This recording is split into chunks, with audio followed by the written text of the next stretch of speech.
नमस्कार बच्चों, कैसे हो आप लोग? सब लोग बढ़िया हो? ओके। आज का हमारा लेसन है where the mind is without fear. English का लेसन है ये, और बहुत ही प्यारी सी पोयम है जो कि रविंद्रनाथ टैगोर की अमर रचना गीतांजलि से ली गई है। ठीक है। This poem is an extract from Tagore's immortal Gitanjali. Here the poet makes a prayer to God to turn his country into a heaven of freedom. कब लिखी गई थी ये पोयम जो थी? This poem was written when the British ruled our country. जिस समय अंग्रेज हमारे देश पर राज्य कर रहे थे, उस समय रविंद्रनाथ टैगोर जी ने यह पोयम को लिखा था। We were slaves to a foreign power. उस समय क्या था? हम लोग जो थे एक विदेशी ताकत के हाथों में एक स्लेव की तरह से रह रहे थे, एक बंधक की तरह से रह रहे थे। ठीक है। Rabindranath Tagore the great Indian nationalist and the visionary wanted India to awaken to a bright dawn of freedom from slavery and our own mental chain. जो रविंद्रनाथ टैगोर जी थे, जो कि एक बहुत ही ग्रेट नेशनलिस्ट थे, राष्ट्रवादी थे और फ्रीडम फाइटर थे, जो उन्होंने ये चाहा कि जो मेरा देश है, भारतवर्ष है, वो इनकी जंजीरों से आज़ाद हो सके और हम लोग अपने दिल और दिमाग को इस ब्रिटिश सरकार के चंगुल से आज़ाद कर सके। ठीक है। इसके अंदर उन्होंने प्रे किया, he prays to god that his country people should be fearless and respecting everyone must get education without any discrimination. तो उन्होंने ये इस पोयम के अंदर गॉड से प्रार्थना की कि जो मेरे कंट्री के लोग हैं, जो मेरे राष्ट्र के लोग हैं, वो सब आदर के साथ और बिना किसी डर के साथ अपनी एजुकेशन को प्राप्त करें। किसी तरह का डिस्क्रिमिनेशन ना हो उनमें कि ये अंग्रेज हैं या ये हिंदुस्तानी है या ये छोटा है या ये बड़ा है। He wishes that India should progress by leap and bounds by वर्चर of people's hard and honest labour. मतलब उन्होंने ये कहा कि मेरा जो देश है वो अपने लोगों के, भारतीय लोगों के कठोर ईमानदारी युक्त परिश्रम के साथ मेरा जो देश है भारतवर्ष दिन दूनी और रात चौगनी उन्नति करे। फिर उसके बाद उन्होंने कहा there should be clarity and coordination in their thoughts words and action. उन्होंने कहा कि हमारा जो है ये बिल्कुल क्लियर होना चाहिए, क्लैरिटी होना चाहिए कि जो हमारे थॉट्स हैं, जो विचार हैं, जो हमारे एक्शंस हैं और जो हम कुछ भी करना चाहते हैं, वो सब कुछ बिल्कुल क्लैरिटी होना चाहिए। हमारे कर्म और व्यवहार के, वचन के बीच में स्पष्ट और स्वच्छ तालमेल होना चाहिए। ठीक है। फिर उसके बाद The country would rise above blind faith and superstitious practices. वो अपने देश को अंधविश्वासों से मुक्ति दिलवाना चाहते थे और वो अपने सच्चे हृदय से, जो कवि है रविंद्रनाथ टैगोर जी, ये ईश्वर से प्रार्थना करते थे कि उन्होंने कि हमारे देशवासियों को, हे प्रभु, आप ऐसा ज्ञान का प्रकाश दें। और क्या कहा उन्होंने? He prays that god should help his countryman to transform their land into a heaven of freedom. उन्होंने कहा कि मैं अपने सभी देशवासी के लिए ये प्रार्थना करता हूँ कि ये मेरी धरती माँ की स्वतंत्रता और को एक स्वर्ग के रूप में बदल दे, कि सब लोग मिलकर के हम ये जो ब्रिटिश शासन है इसको ख़त्म करें और हम एक ज्ञान का प्रकाश को अपने अंदर प्रज्वलित करें और हम फ्रीडम की मतलब आज़ाद होकर जिए। ये इनका पूरा समरी है इस लेसन की, पोयम की। इसके बाद डिफ़िकल्ट वर्ड्स हैं जैसे कि high, held high, kept high with pride, गर्व से ऊपर रखना, नैरो डोमेस्टिक वॉल्स, यानी कि bound with narrow thinkings of caste creed and other religion, मतलब किसी जाति या समाज के बीच में, किसी तरह का धर्म के बीच में कोई भी किसी भी तरह की विचारधारा संकीर्ण नहीं होनी, छोटी नहीं होनी चाहिए। स्ट्राइविंग, स्ट्रगल टू अटेम्प्ट, बहुत कड़ा संघर्ष। Stretch its arms, spread arms, मतलब अपने हाथों को फैला करके।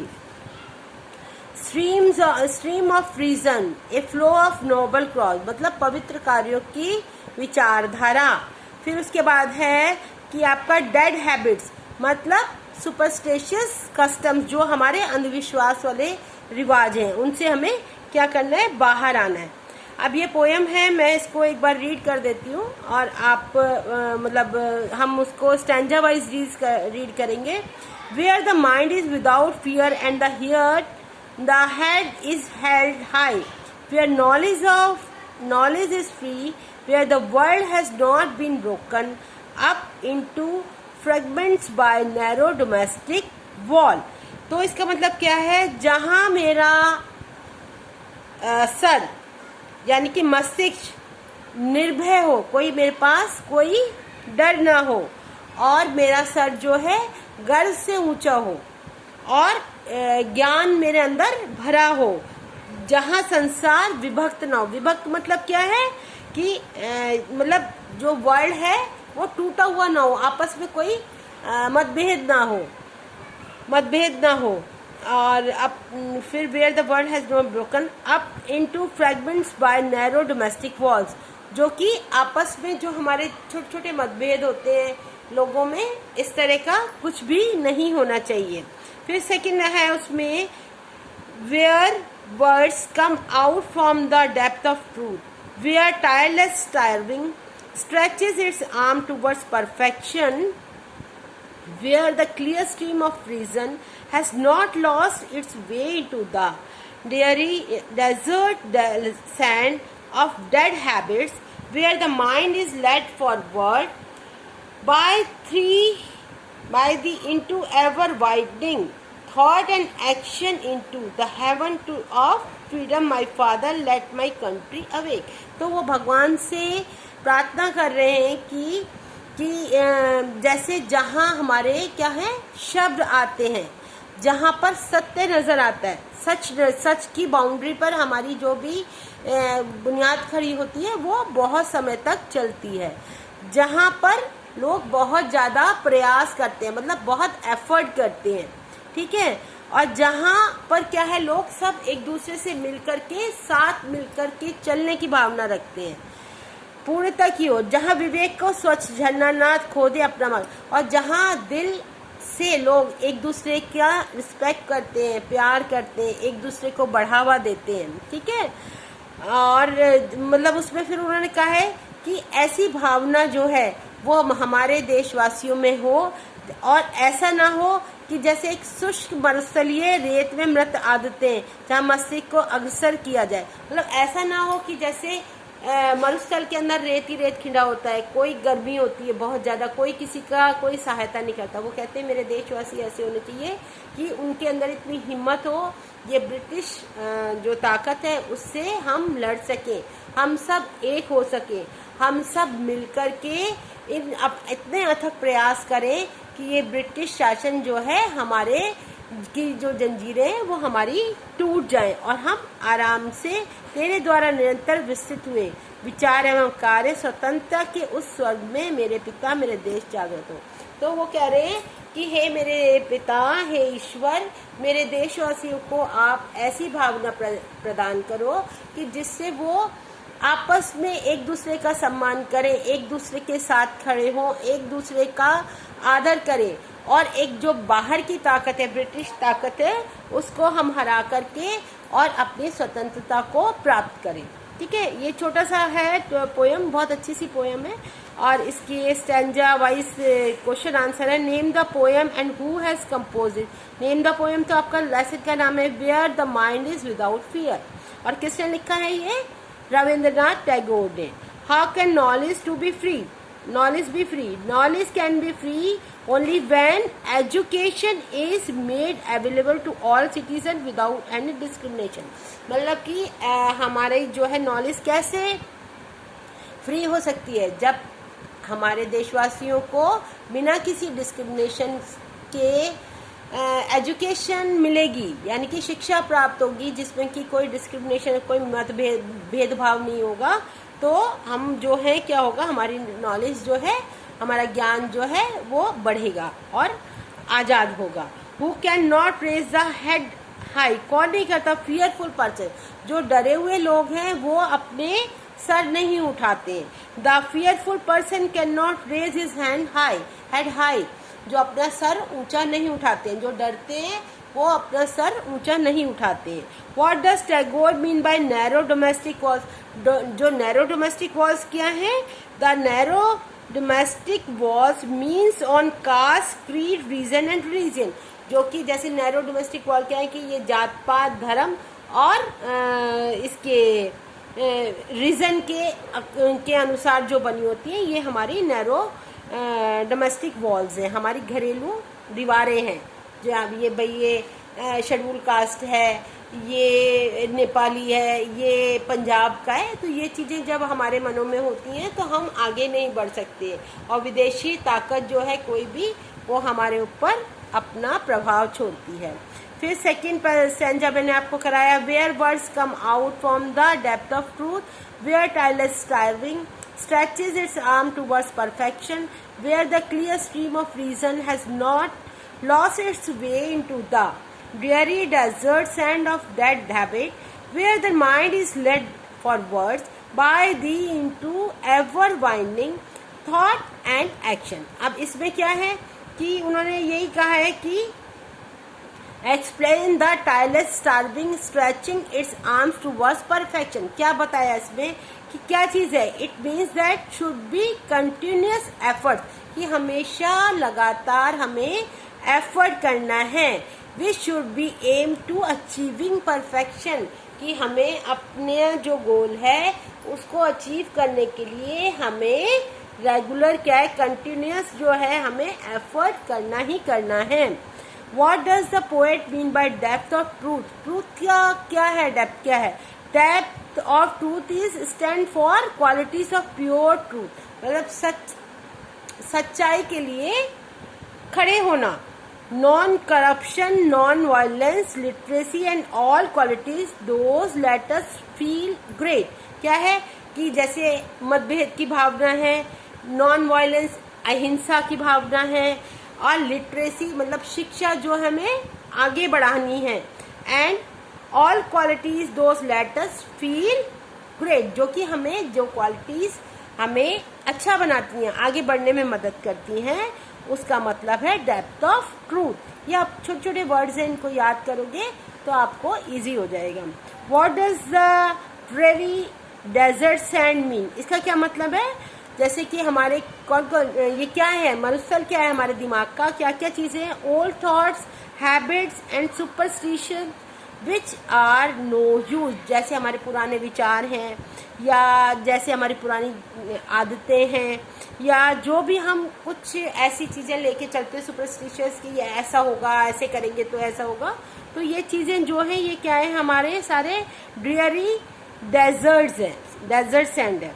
What are dead habits, dead habits कौन कौन सी हैं, absolute customs which have no relevance today, जो कि हम पुराने कस्टम को लेके चले जिनका कोई इस समय मेल नहीं है, कोई रेलिवेंस नहीं है, उनको कहते हैं। Why is reason compare with clear stream, the reason is compare with clear stream because thought should be as clear as the stream, जैसे एक धुआं साफ नजर आता है, उसी तरीके से हमारे जो थॉट्स हैं, हमारे जो विचार हैं, उनको बिल्कुल क्लियर ही हमें रखना चाहिए।